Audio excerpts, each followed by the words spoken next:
Day 2 of NFL free agency is in the books, and actually the league year starts at 4 o'clock Eastern Time, which is about 3 o'clock Central, which is about 2:30 time in Mountain Time, which is about 1 to 1:30 of Pacific Time. In that time, we have a lot of news coming in, specifically of the Seattle Seahawks are expected to sign Ahkello Witherspoon, the former cornerback for the San Francisco 49ers. The Washington football team signed Lamar Miller to a 1-year deal. Zach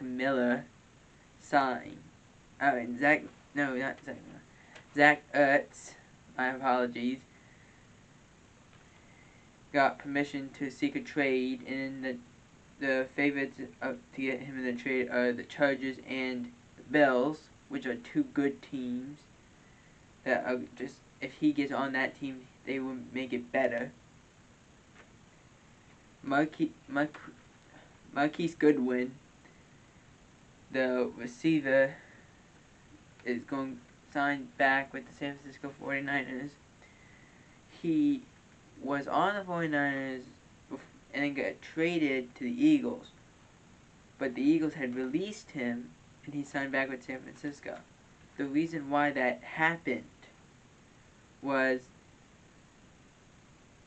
he did not hit any of the demands via the trade that they thought he was going to hit, which was one of the demands was hit over 1,000 yards, and he didn't get there, or he was very close to it, but he didn't get it, or 90 catches or whatever, like little things like that, little goals. Well, though not little goals, but goals during the season, and he didn't reach it, so the trade becomes invalidated.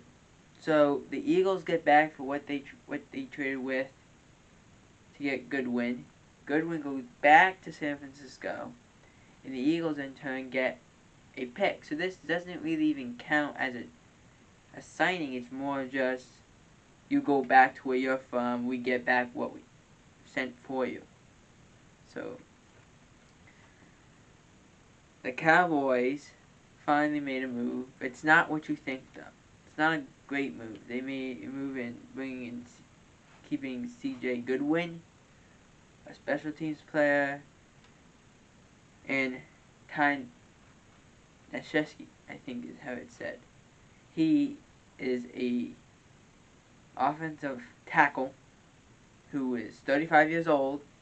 He's more in that backup role now in the latter stages of his career. He's played with Buffalo the last few years, as well as Washington football team the year or so prior. So, a trusty veteran. He did suit up all 15 games, did not play last year, but he did suit up. I think if you're the Cowboys, you gotta be happy with that. It's only a 1-year deal worth about $3.5 million, so it works well.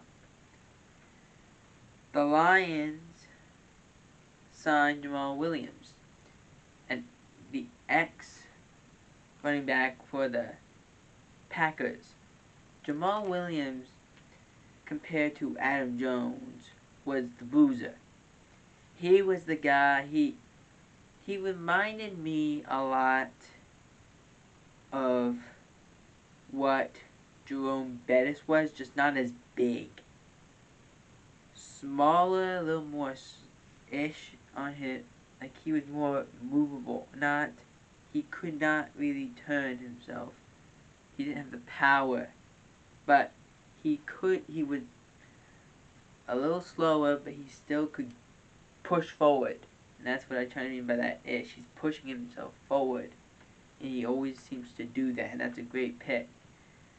A great pickup if you're the Detroit Lions.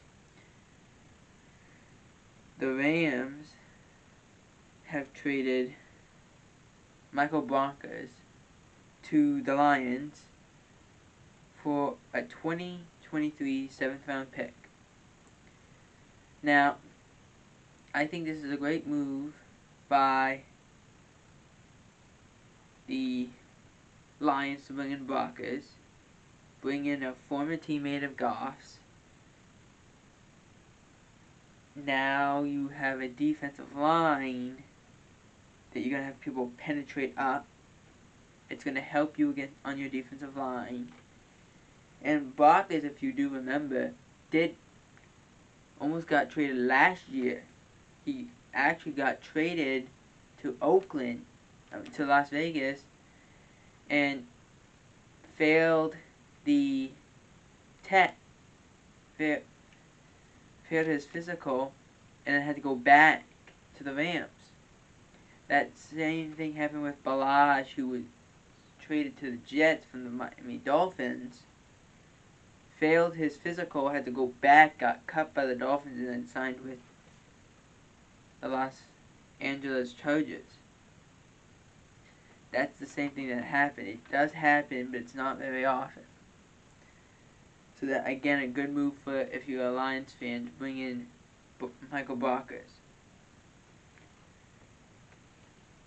Trent Williams has signed a 6-year deal with the San Francisco 49ers, so he's going to stay in San Fran.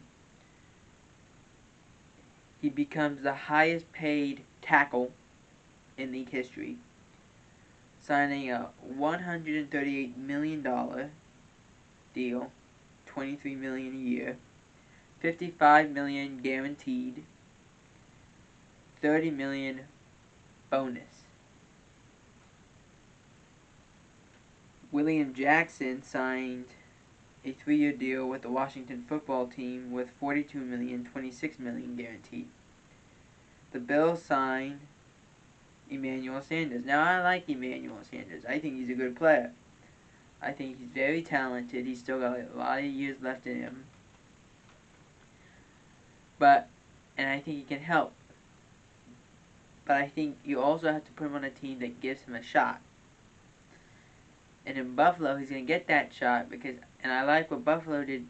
Be like, you know what, we're going to get rid of John Brown, bring in a guy who's better, but also is cheaper.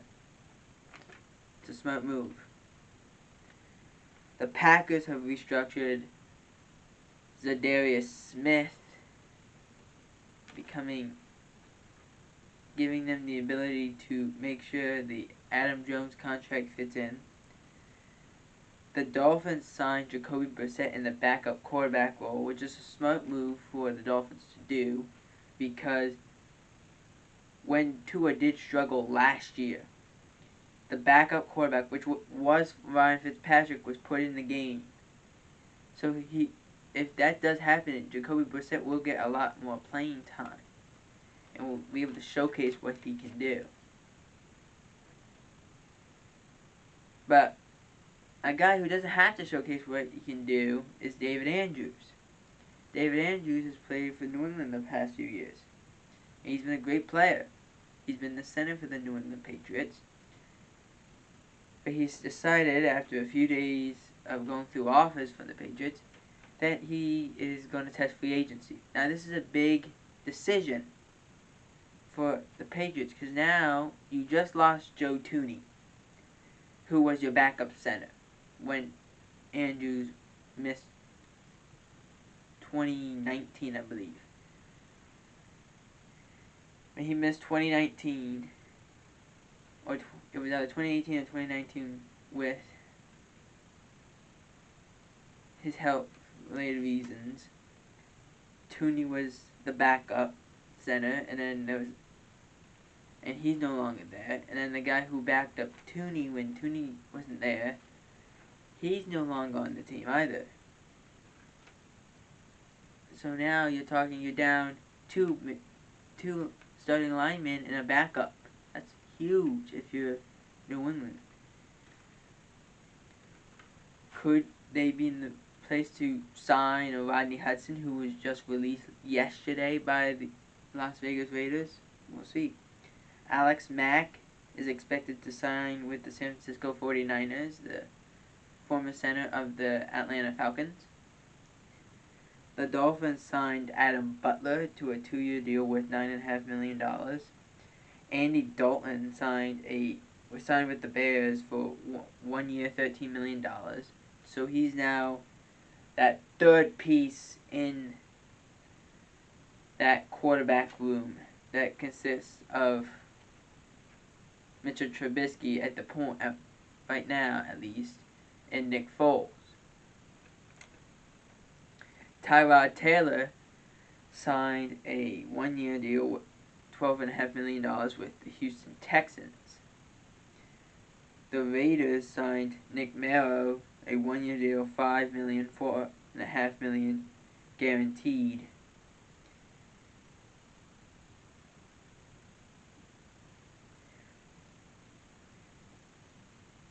Oh, I was trying to figure out what it was. Leonard Williams was talking when we were talking about his contract as of previously. Leonard Williams' contract came out. It was a 3-year, $63 million deal. We've now figured out that it's worth $45 million guaranteed. The Raiders, as I said, released Rodney Hudson in a cap casualty role. Nate Solder signs a long-term contract with the New York Giants, so he's going to stay in New York. The Chiefs released Damian Williams. And the Ravens re-signed Derek Wolfe. And the Jacksonville Jaguars signed Marvin Jones to a 2-year deal. After all this, though, until 4 o'clock, the league year will begin, and the trades that happened previously, like the Carson Wentz trade that happened in February, is only going to be really put in the books after 4 o'clock Eastern time. But what do you guys think? Where should Zach Ertz go? And did Marquise Goodwin make the right choice in going back to San Francisco? You decide.